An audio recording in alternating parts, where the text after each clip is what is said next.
showed up to a job interview at 9 a.m. sharp, dressed in my best suit, resume printed on expensive paper. But when I arrived at the address, the building was empty. Completely empty. The lobby was dark, the doors were locked, and there was no sign of any company. I was standing there, confused and frustrated, when an old janitor appeared with a ring of keys. "You here for an interview?" he asked with a knowing smile. I nodded, bewildered. He unlocked the door. "Happens every now and then," he said. "People show up here when they're at a crossroad. Come on in. I'll put some tea on." Before we dive in, have you ever found wisdom in the most unexpected place? Drop your answer in the comments below. And if you love stories about life-changing conversations, finding clarity, and unexpected teachers, please subscribe so you don't miss our next one. Now let me take you back to the morning I went to an interview that didn't exist.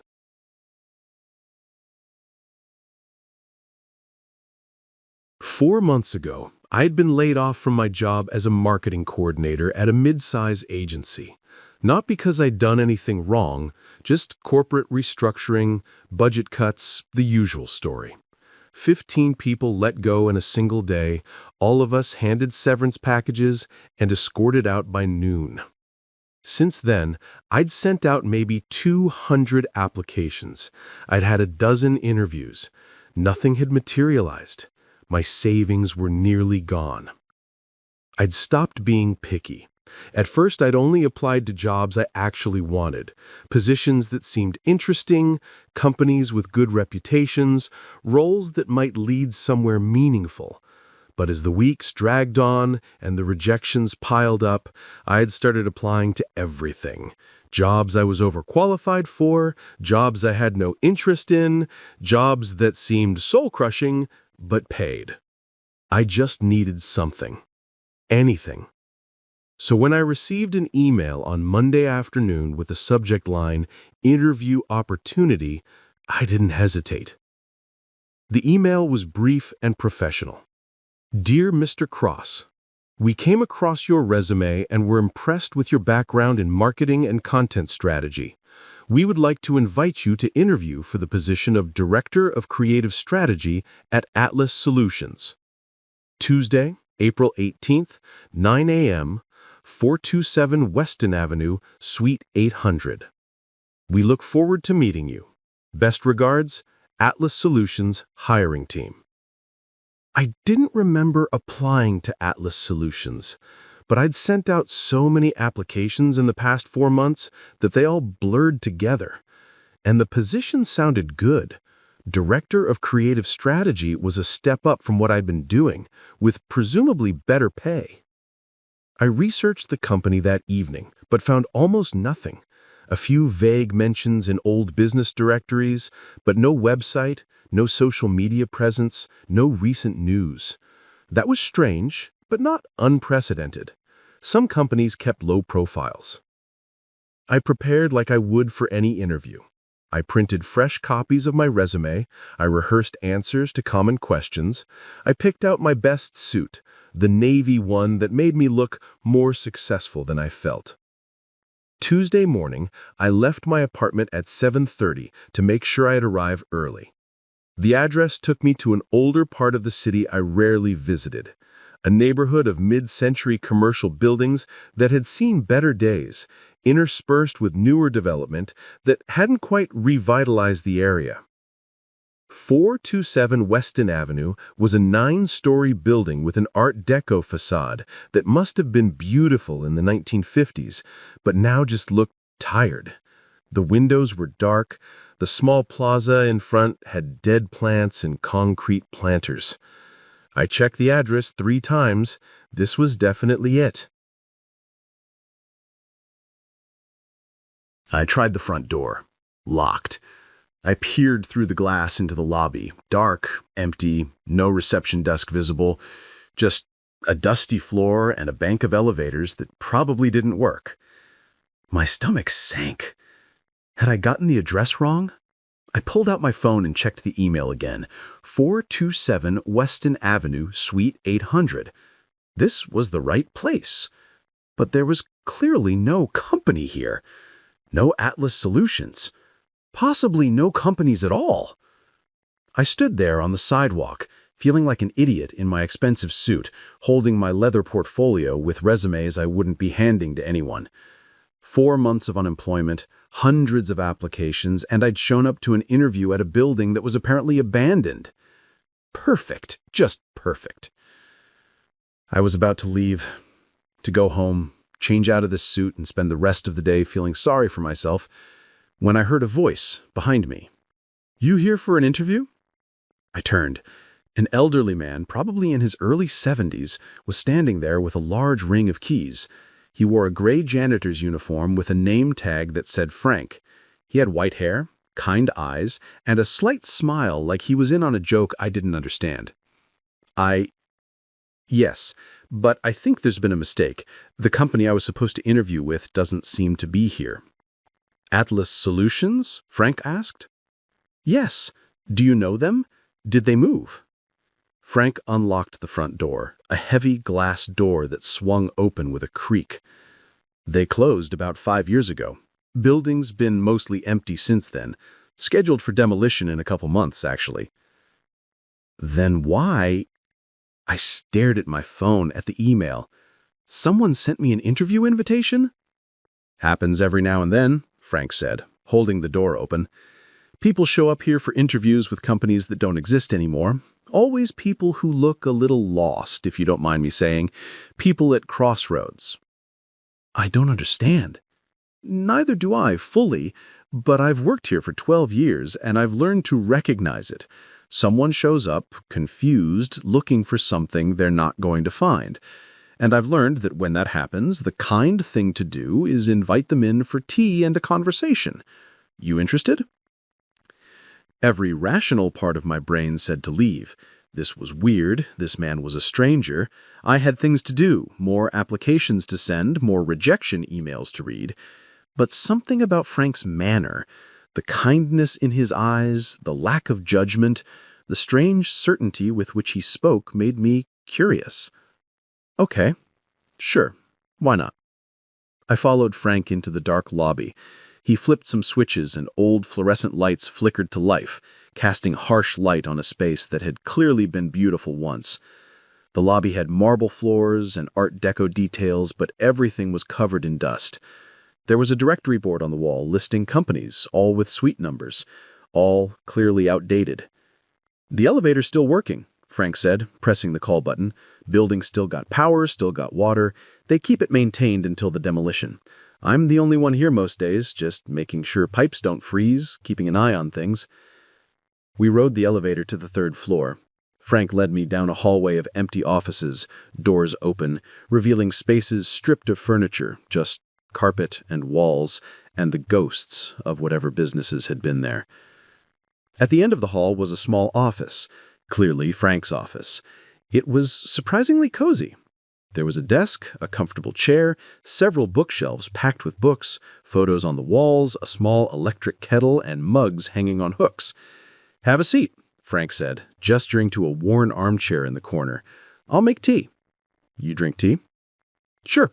While Frank prepared the tea, I looked around. The photos on the walls showed the building in its heyday, black and white images from what looked like the 1950s and 60s, showing the lobby full of people, offices buzzing with activity. There were also more recent photos, Frank with various people, all smiling, all seemingly in this same office. "Milk, sugar?" Frank asked. "Just milk, thanks." He handed me a mug of tea and settled into the chair behind his desk. "So, Joseph, tell me about yourself. Not your resume. I'm sure that's very impressive. Tell me about your life, right now. What's going on?" It was such a direct, simple question that I didn't know how to answer it with the usual interview platitudes. I was laid off 4 months ago. I've been looking for work since then. applying to everything, getting nowhere. I'm running out of money and running out of options. I got this email about an interview, and I showed up because I'm desperate." Frank nodded, sipping his tea. "What kind of work were you doing?" "Marketing, content strategy, social media management, that kind of thing. For tech companies mostly." "Did you like it?" The question caught me off guard. I was good at it. "That's not what I asked." I thought about it. No, I didn't like it. But it paid well. It was stable.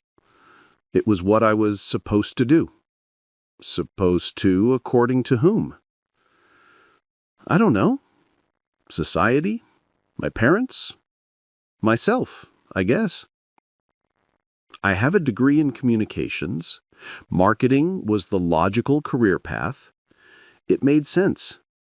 Making sense and making you happy aren't always the same thing, Frank said gently. No, but happiness doesn't pay rent. True enough. But let me ask you something, Joseph. You've been unemployed for 4 months, applying for jobs you don't want, getting rejected from positions that wouldn't have made you happy anyway. What exactly are you looking for? A job, money, stability. Those are means, not ends. What are you actually looking for? I didn't have an answer. Frank smiled. It's okay not to know. Most people don't. They spend their whole lives chasing things they think they're supposed to want. Good jobs, impressive titles, nice salaries, without ever asking if those things will actually make them feel alive. You sound like you're speaking from experience. I am. I worked in marketing for 40 years, climbed the corporate ladder, had a corner office, a 6-figure salary, a title that impressed people at parties. I was successful by every conventional measure. What happened? I had a heart attack when I was 60. Woke up in a hospital bed thinking I was going to die. And my first thought wasn't about my career or my accomplishments or my retirement account. It was, I've wasted my life doing things that don't matter. Frank's eyes were distant, remembering. I recovered, obviously, but something changed. I couldn't go back to that life, to that office, to pretending that quarterly earnings and marketing campaigns were important to me. So I quit, took the pension, walked away.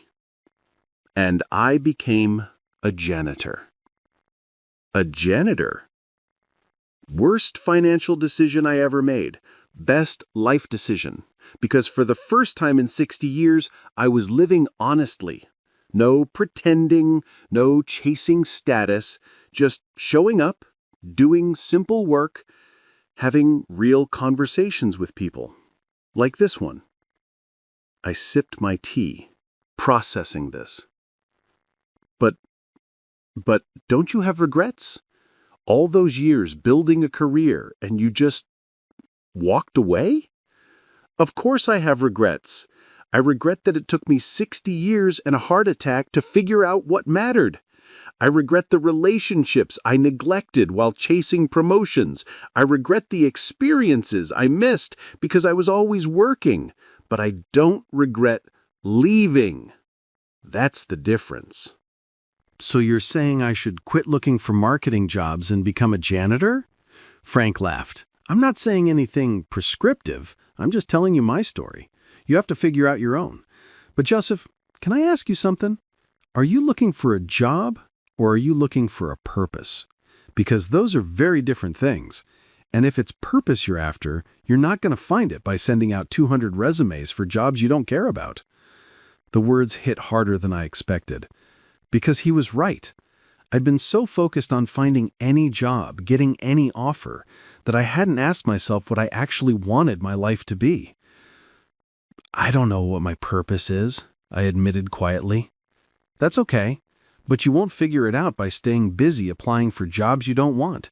Sometimes you need to stop, sit in the discomfort of not knowing, and let the answer come to you. We talked for another hour. Frank asked questions I'd never been asked in any interview. Questions about what made me feel alive, about moments when I'd felt most myself, about what I'd do if money weren't an issue. I found myself telling him things I'd never articulated to anyone. That I'd always wanted to write, not marketing copy, but real writing, stories and essays that mattered. That I'd chosen communications as a major because it seemed practical, but that I'd actually wanted to study literature. That I'd taken the first marketing job I was offered because I was scared of not having a path, but that I'd felt increasingly hollow with each passing year. Why did you stop writing? Frank asked. Because only a few people make a living as a writer, because it isn't realistic, because I had student loans and rent and responsibilities. All true. But Joseph, you've been living realistically for what, 7 years now? Has it made you happy? No. Then maybe realistic isn't the right goal. Maybe meaningful is. After a while, Frank offered to show me the building. Come on, I want you to see something. We left his office and walked through the empty floors. Frank narrated as we went, pointing out where different companies had been. Fifth floor was an advertising agency. They did brilliant work in the 70s and 80s, went under when digital advertising took over and they couldn't adapt. Seventh floor was a law firm, very prestigious. All the lawyers worked 80-hour weeks, made partner, had heart attacks in their 50s. Third floor, right below my office, was Atlas Solutions. They did corporate consulting, helped companies optimize efficiency. They were here for 15 years. Then one day the CEO realized he had spent his entire adult life helping other companies make money and had no idea what his life was for. He dissolved the company, gave everyone a year's severance, and moved to a monastery in Tibet. Seriously? Seriously. I met him before he left.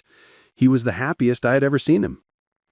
We took the elevator to the 9th floor, the top floor, and Frank led me through some doors to a space I hadn't expected, a rooftop terrace.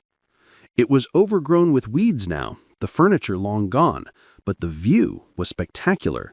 You could see most of the city from up here, the downtown skyline in the distance, the neighborhood spreading out in all directions. I come up here sometimes to remember perspective. When you're down there, he pointed to the street far below, everything seems urgent, critical. You're rushing to meetings, chasing deadlines, worried about impressions and evaluations, and whether you're succeeding. But from up here, you can see how temporary it all is, how small. We stood in silence for a while, looking at the city. This building was built in 1952, Frank said eventually. Hundreds of companies have occupied these offices over the decades. Thousands of people have worked here. Every single one of them thought what they were doing was crucially important. And you know what remains? Nothing. The building is being torn down in 2 months. All those companies are gone. All those urgent meetings and critical deadlines and make-or-break projects, they're just dust now. That's depressing. Is it? I find it liberating. Because it means the only thing that actually matters is how you spend your time, not what you accomplish or what title you have or how much money you make, just whether you're living in a way that feels true to who you are. He turned to look at me. Joseph, you came here today looking for a job at a company that doesn't exist, and I don't think that's an accident. I think something in you needed to stop chasing what you think you're supposed to want and start asking what you actually want. This building, this empty building full of the ghosts of corporations and careers, it's a good place to do that. We went back downstairs to Frank's office. I checked my phone. I'd been here for nearly 3 hours. 3 hours I could have spent sending applications, networking, doing all the things unemployed people are supposed to do. But I felt more clear-headed than I had in months. Frank, this is going to sound crazy, but who sent me that email? How did I end up here? Frank smiled that knowing smile again. I have a theory. This building has been here for 70 years. Thousands of people have passed through, all looking for something. Success, security, validation. I think maybe the building has a kind of memory, and every so often when someone's at a crossroads, something calls them here. Some people would say that's impossible, but I've been here 12 years and I've seen it happen enough times that I've stopped questioning it. So, you think, what, the building sent me that email? I think maybe you sent yourself that email, somehow. Maybe you applied to Atlas Solutions years ago when they still existed, and some automated system has been running in the background ever since. Maybe you unconsciously remembered this address and your mind invented a reason to come here. Or maybe it's something stranger. Does it matter? He was right. It didn't matter. What mattered was that I'd come here, and I'd had this conversation, and something had shifted.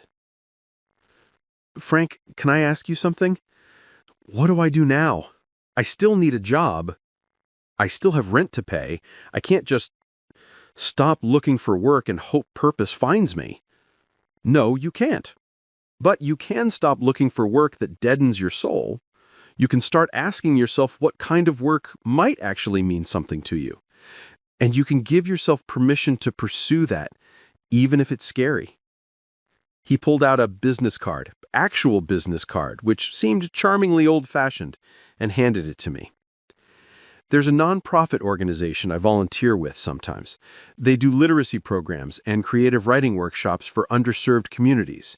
They're looking for a content editor, someone to manage their website, write their newsletters, help tell their stories. It doesn't pay much, probably half what you were making before, but it's meaningful work, and they need someone with your skills. I looked at the card. You think I should apply? I think you should stop applying for things you don't want and start pursuing things you do want, even if they're impractical, even if they don't fit the plan you thought you had. I stayed with Frank for another hour.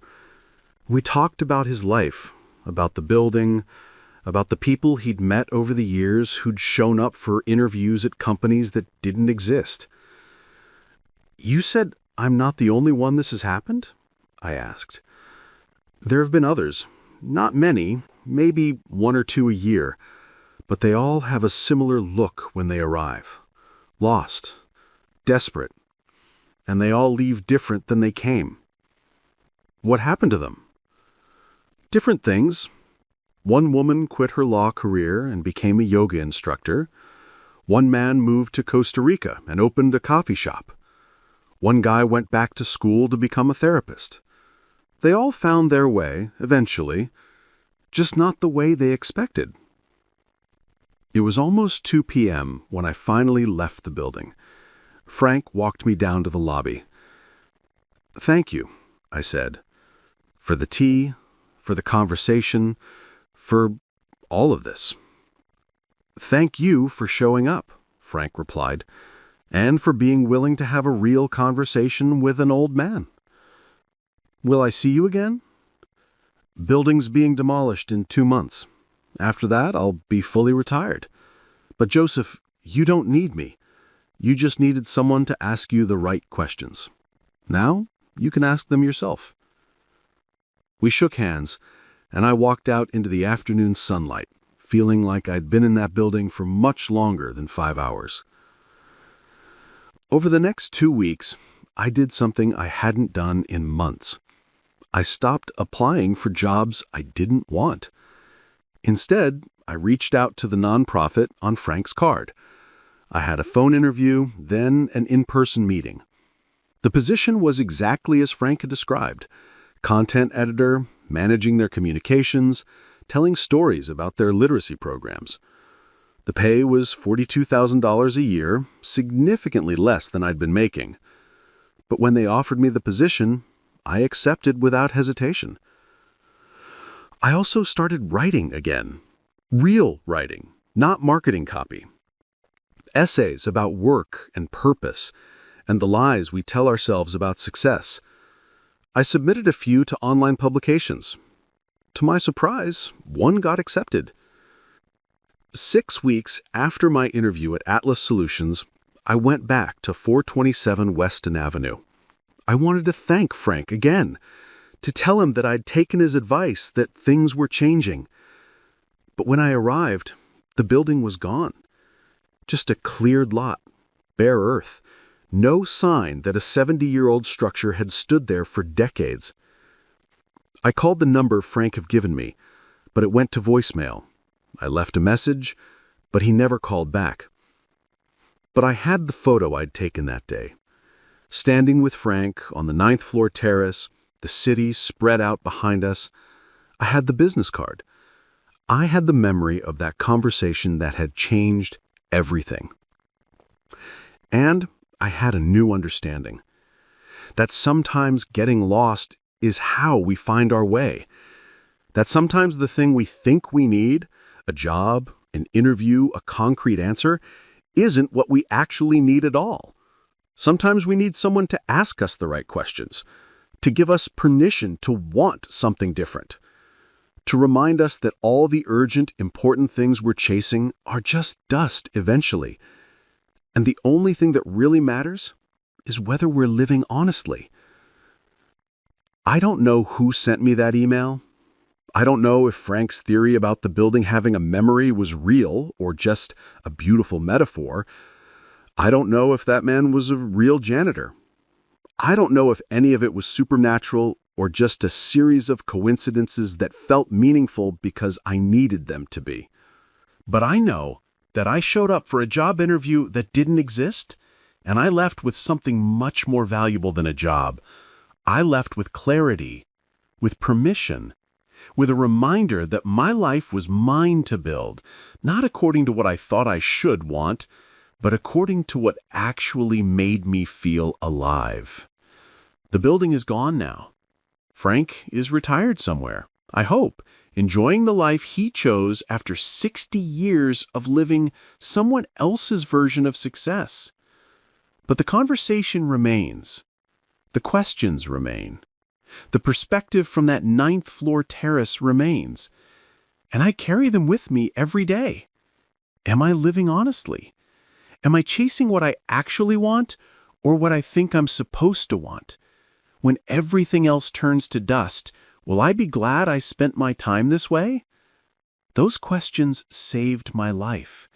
And I found them in the most unlikely place, an abandoned building with a janitor who understood that sometimes the best thing you can do for someone at a crossroads is invite them in for tea and ask them who they really are.